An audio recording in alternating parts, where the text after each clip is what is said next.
Okay, let's look at our study questions dealing with the word covenant. Who was the first person named in the Bible associated with the word covenant? Noah. Noah was that first person. Jesus was the last person named in the Bible. Noah was named in Genesis 6:18, and Jesus was associated with the word covenant in Hebrews 13:20. Question number 3 is going to take us out to the website blueletterbible.org, and there we are going to look up the word ark associated with Genesis 6:18, where it says, "But with thee will I establish my covenant, thou shalt come into the ark, you and your sons and your wife and your sons' wives with you." So we want to look up, what does the word ark mean? Some of you may have heard of the Ark of the Covenant, but you may not understand or ever thought there was a correlation between Noah's Ark and how that might be associated with the Ark of the Covenant. The word ark throughout the Bible, we're going to find out, is kind of all related. No matter how it's used, there is an underlying foundational meaning to that word. And this is what's great, is when we find out those words in the Old Testament and then we find them in the New Testament, we can put them together and see how that pertained in the Old Testament in the physical realm and how it pertains in the New Testament in the spiritual realm. So let's go to the blueletterbible.org and let's take a look at Genesis 6:18 and see if we can find that. I'm going to find it here. Let me get it up on the screen for us. Okay, I'm going to type in Genesis 6:18.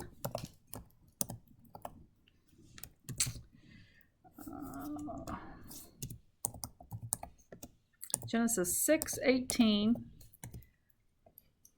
Okay, and then we're going to click on Genesis 6:18 and scroll down into the word, find the word ark, and we can see as it correlates with our notes that the word ark, the word ark in this case, this is not the ark in the New Testament. This is the ark in the Old Testament dealing with Noah. Is H8392. Genesis 6:18 is, let me click it here again, H8392. Sorry. And we can find then, what does that mean? Well, the word ark in Genesis 6:18 means a vessel which Noah built, a basket vessel in which Moses was placed. So you can see the word ark, have you ever thought about Moses being placed in an ark? That basket was an ark? And so that was Genesis 6:18.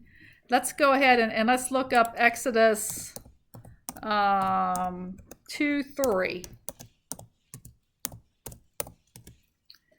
And we look at Exodus 2:3, it says, "And when she could no longer hide him, she took him," now this is Moses, "she took for him an ark of bulrushes and daubed it with slime and with pitch, and put the child therein, and she laid it in the flags by the river's brink."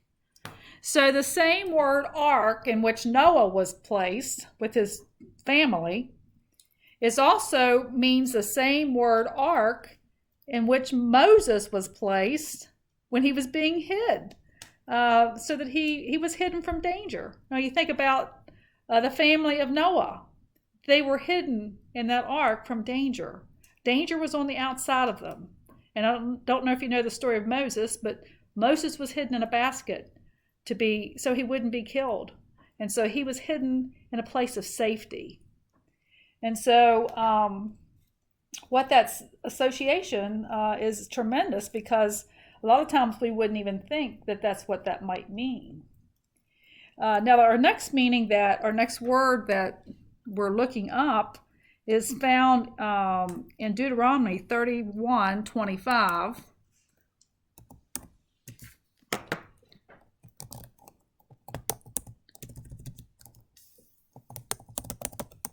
Deuteronomy, if I could spell it right. Gotta get my fingers on the right keys.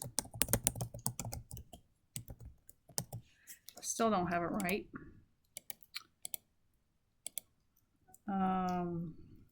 Let's see if I can find it that way. There it is, Deuteronomy 31:25. Moses commanded the Levites, which bear the Ark of the Covenant.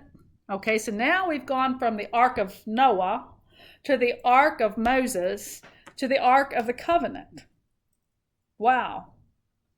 Ark is being used several different places, as we can see. But this has a different meaning. This is a word that has a different number to it, H727. And the Ark here, talking about the Ark of the Covenant, is like a chest, a money chest. It had valuables inside of it, or a coffin. Okay, it was made like a coffin.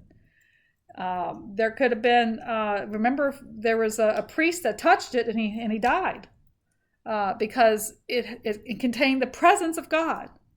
Okay, so now we're talking not only safety, but we're talking about the presence.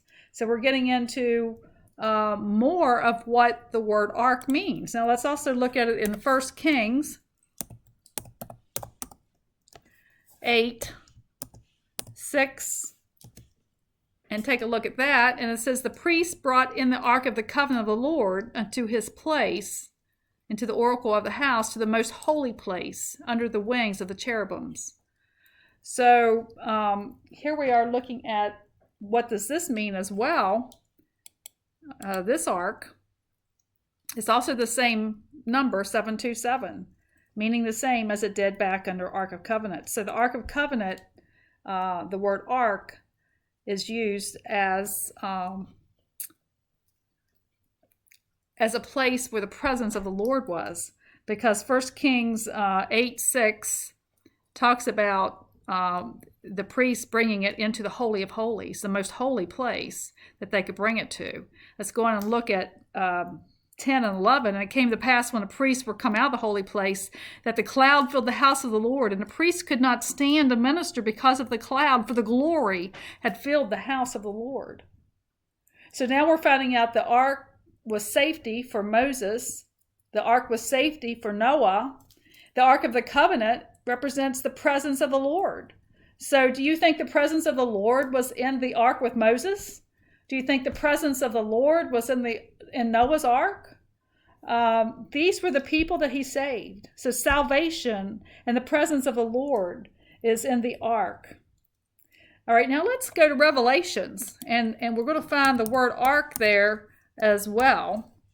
Revelations 11:19. And again, all of these questions are in the booklet that is free for download at www.masteringmentalhealth.com. You can download this manual that goes with this lesson, this audio lesson.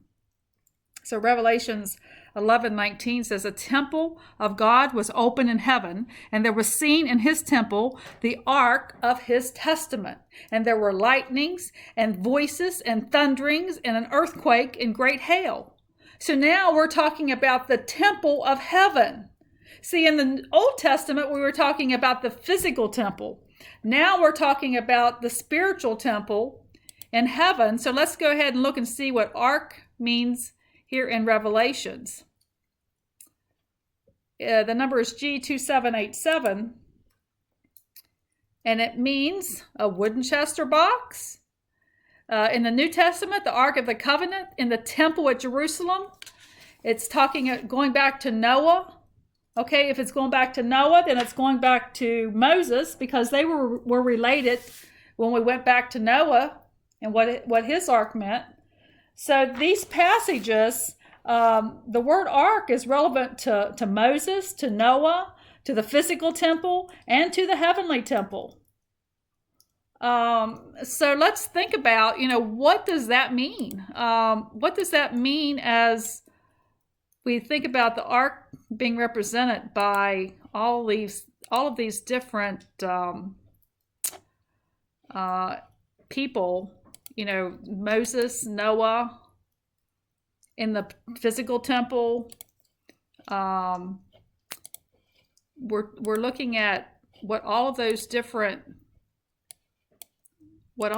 places mean with the word ark.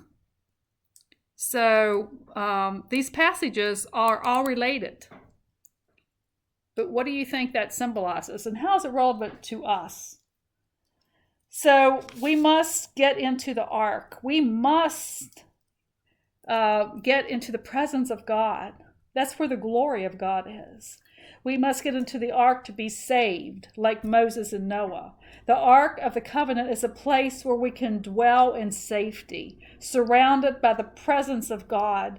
We must be pure and holy to be in his presence. See, the mercy seat is in his presence. Other scriptures in Leviticus 6:2 and Exodus 40:35 say that this is where the mercy seat is. It explains that Moses had to have had the experience of being in the ark to be saved and in the presence of the Lord in order to carry out his mission of bringing salvation and the presence to his people. See, we can only author what we have lived. Moses authored salvation to the people. He authored the presence of God. Noah authored salvation to the people.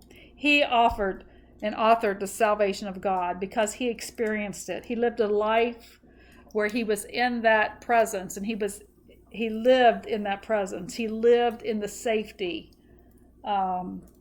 of where the Holy Spirit was. And so that's what's going to be in heaven. The Word of God will last forever. The Word of God will be in the heavenly temple, just as it was in the physical temple. And if we do not have a relationship, if we do not have a covenant relationship with the Lord, we will not be able to be in that heavenly temple because sin will not enter in. We must have that covenant relationship where we know that we are in the safety and we know that we are in the presence and the glory of the Lord. And so that concludes that part of the lesson for what the word covenant means and how to look up words in the Hebrew and Greek.